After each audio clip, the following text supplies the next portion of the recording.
Hey everybody, it's Eddie J on Crypto. Hope you're having a great day. So we have a lot of things to unpack this morning, just a lot, just out of nowhere. So we have legal expert Jeremy Hogan agreeing with me. Imagine that. Yeah, the SEC is barking up the wrong tree with regard to XRP. The crypto community seems to be responding well to the to the bill proposed by Senators Lummis and Gillibrand. So that's actually really good news. Following that, New York State's Department of Financial Services has, taken the same pretty similar steps with regard to the stablecoin portion of that bill and set forth very similar rules and regulations around it. So that's actually pretty good. Jamaica becomes the first country to actually recognize a CBDC as legal tender as they introduce Jam-Dex. And yes, we'll get into that. It's pretty cute. Jim Cramer agrees with Mike Miglone that, listen, people need to be investing in commodities like gold and cryptos. Jim Cramer went on to say that the reason why he's only recommending 5% of your portfolio as cryptos is because they're speculative assets. Kind of makes sense. Mine is a little bit higher because I'm a little bit more educated in crypto space. So I kind of enjoy being a little bit higher in my portfolio allocation for that. FTX. Now, this is freaking outstanding. FTX has surpassed Coinbase for the first time in a record month with regard to trade volume. And that, I don't know if you realize this, that's a very big deal. A very big deal. Coinbase is taking nosedives down while FTX is rising with a stronger balance sheet. But we'll get into all that because it means more than what you would think. And Ethereum, wow, the Ethereum team has actually successfully, almost bug-free, implemented the merge for the Ropsten Testnet. So that's actually really big and really good news and keeps pressing on what are layer 2s going to do. But let's get into this. So looking at the SEC's lawsuit against XRP, I sit there and I've been saying for a while, it's a stupid lawsuit. And why is it stupid? Well, I don't know. Maybe your former director getting out there and saying that Ethereum is a commodity and not a security is kind of a big deal, right? Because XRP is born from the same code. So you sit there and you just kind of go, wrong lawsuit. And if you're going to bring it against XRP, then you should have brought it against Ethereum. Now, with the bill introduced yesterday by Senators Lummis and Gillibrand, you sit there and you kind of say, well, yeah, that would absolutely toss out the lawsuit that the SEC is bringing because they recognize basically the top 200 coins as being commodities and not securities. So, yeah, that's going to be a very, very big deal. New York State, I think probably separately, but similarly said, listen, if you're going to have a stable coin pegged to the US dollar and you're operating New York State, you have to have, a reserve that's equal to your outstanding units, right? And the market value of that reserve must be equal. That's what they mean. It also means that you must be independently audited. That's probably a really big dig at Tether right now, but we'll see how that goes forward because that would mean that New York State, I don't care what the heck they're doing. It's a good step. Don't get me wrong. It is a good step, but a better step would be, how about you open up, exchanges, more exchanges to your consumer market, because right now, the only exchange that you can use in New York is, I think, Coinbase. That's ridiculous. You've got FTX, Crypto.com, Kraken. You have so many, Binance. You have so many exchanges that you could be using. But if you live in New York and a couple other states, you can't. So until they correct that, New York is still a shit state to do crypto business. I'm straight up just saying it, putting it out there for you. New York sucks. You used to have Silicon Alley with regard to, kind of calling back to Silicon Valley in California. Well, you're not going to have Crypto Alley. Why? Because you're not making it easier for companies to do business here. This is why California is the leader in crypto tech. Step up your game, New York. You're embarrassing right now. And I love my state. But things got to get fixed. Jamaica, CBDC, yep, Jam-Dex. And it stands for the Jamaica Digital Exchange. Okay, hence Jam-Dex. The Jamaican Central Bank, Bank of Jamaica, has introduced or recognized the CBDC as legal tender. And it will be rolled out later this month. Now, it's been in testnet, It's been in pilot mode since last year, I think like August last year. It was supposed to be introduced Q1 of this year, ran into various issues. I obviously fixed them, and now they're ready to roll it out. That's actually pretty cool and going to be very interesting to see, because it'll be the first one that you can see operating in the real world. It'll be rolled out domestically first. So kind of makes sense, right? Jim Cramer. Like the guy, don't really like listening to him on television, but I like some of his perspectives. He just rambles sometimes. Sort of like me, just saying. But he actually agrees with Mike Miglone and saying, hey, listen, commodities are where to be. And one of those commodities is crypto. Now, does that mean that your crypto portfolio should be, greater than 10% of your 5% of your overall portfolio? If you're not as well educated, no, it should not. But they are saying that you should be holding some crypto at about 5%. People like me that are a bit more educated might allocate more of their overall portfolio percentage toward crypto, because that's what we want to do. And again, we're a little bit more educated than others, so that's how we're moving forward. At least that's how me and my family are moving forward. With regard to FTX cracking the trading volume of Coinbase and surpassing it, FTX has had a record month, and it's a big deal. And I think that's another blow toward, faltering Coinbase, right? Coinbase has, right after the rug pulls, what does Coinbase announce? Oh, we're going to invest in ZipMex, a Singapore-based exchange. You just did a rug pull on a whole bunch of people that accepted jobs at your company, and now you're going to invest in, another exchange. By the way, they had tried to acquire ZipMex in March, and it failed. They also tried to acquire Mercado Bitcoin in Brazil and failed. And I sit here and I just go, yeah, for whatever reason, but that's 2 in a row that you didn't do so well with, but you're kind of taking a back door and you're still investing, so you can still be a minority owner. Okay, all right, that sounds cool, but still doesn't make me feel good about that company and how they're operating. But yeah, I think FTX surpassing them in trading volume is kind of a big deal, because they were number one in the United States.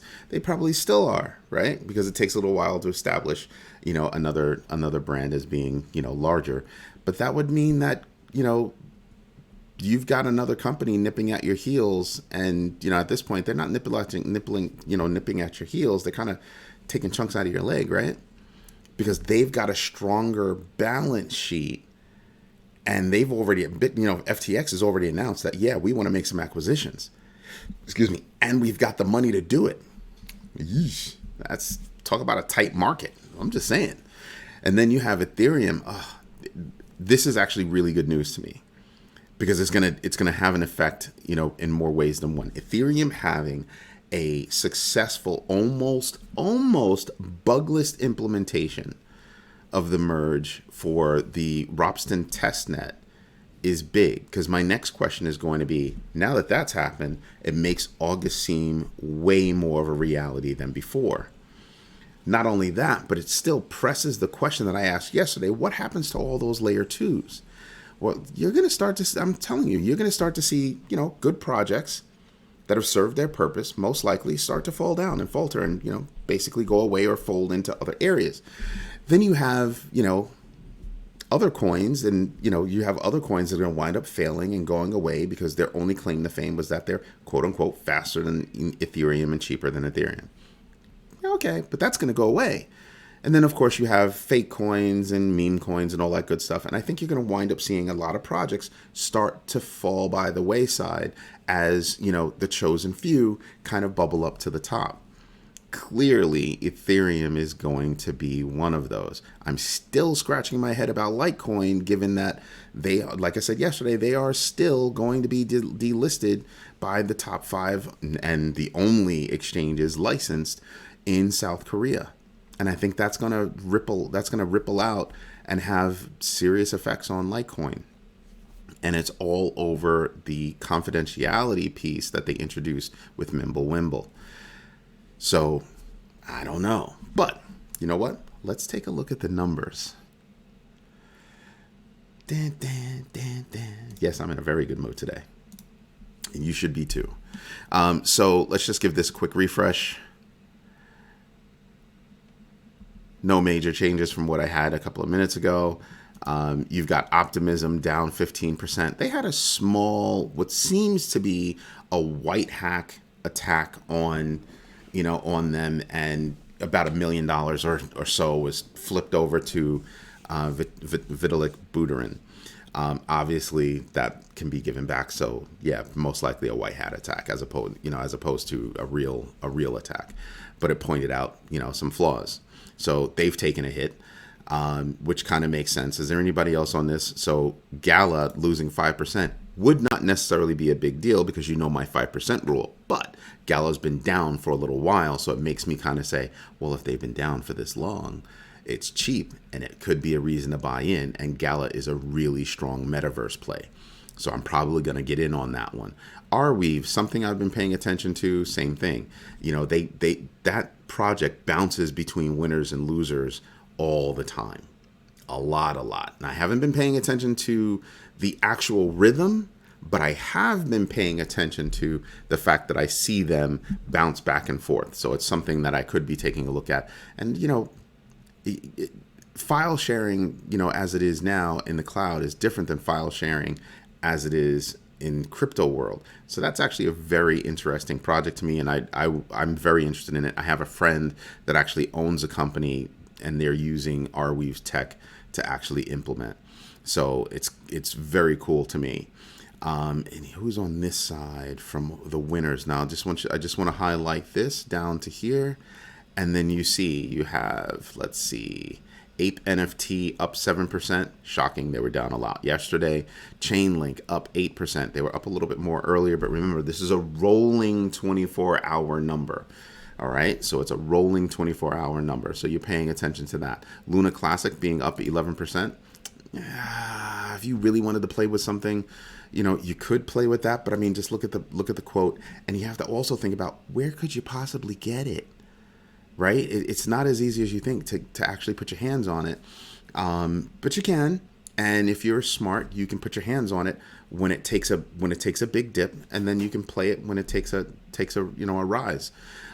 Something else I've been paying attention to. I haven't touched it, but I'm looking at SafeMoon. And why? Because look at this, 18%. And I told you, they bounce between the winners and losers all the time. And I've told you this before. So it's something that I do want to pay attention to from my, playing wallet, the wallet that I want to use for basically, not necessarily day trading, a little bit slower than day trading, but this is what I want to use it for. So that's something I'm paying attention to. But let's get to the good stuff. All right. Looking at the Fear and Greed Index, it's at 11. It was 17 yesterday. Now it's down to 11. Supposedly there was a lot of bad news yesterday. There wasn't really a lot of bad news yesterday. Now, there was way more good news, way more positive energy. So I'm expecting tomorrow's number to jump back to like 15, 16, maybe even 17.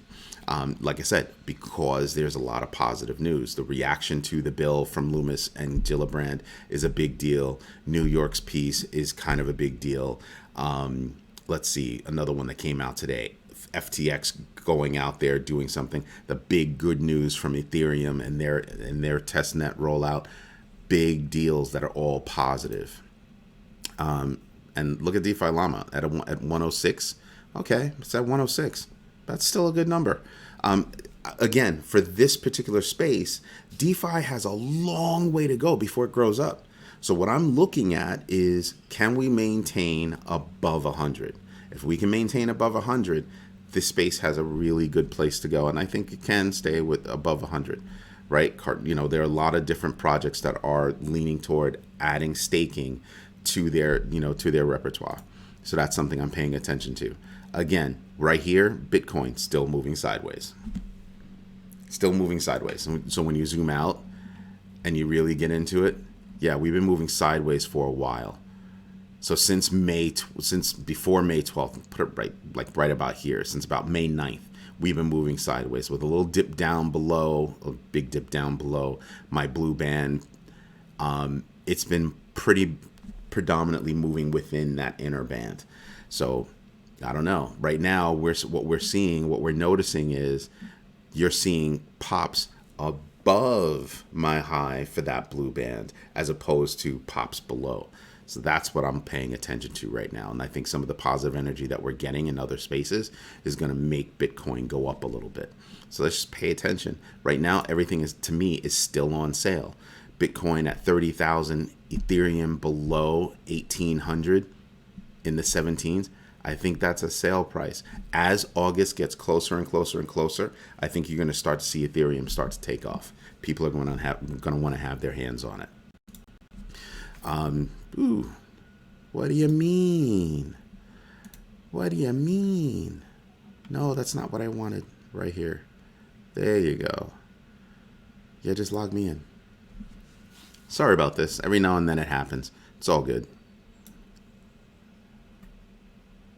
Now give us the list. There you go. This is what we're looking for. So we can take a broad stroke view of, who's popping up, who's popping down, who's moving sideways, and all that other good stuff. Like I said, you're seeing Chainlink making good moves. They're still below $10. Chainlink, again, they are a part of a major piece of what I call connective tissue. I'm big on Chainlink. I'm big on a few of these, hence they're on my list. So this is what I'm looking for, is moves like that kind of interest me. Tezos making a move. Why? Tether introduced a stablecoin on the Tezos network. Okay. All right. But I just told you why, people are looking at Tether a little bit differently. Definitely New York State is looking at Tether differently. Anyway, this is Eddie J on Crypto. If you like what I'm doing, do me a favor. Hit the like button. Definitely subscribe to the channel. It lets me know that what I'm sharing with my kids and sharing with you about my journey in the crypto space is helpful and entertaining, as well as hit the notification bell so you know when I'm dropping a new video. Hope you have a great day. Bye-bye.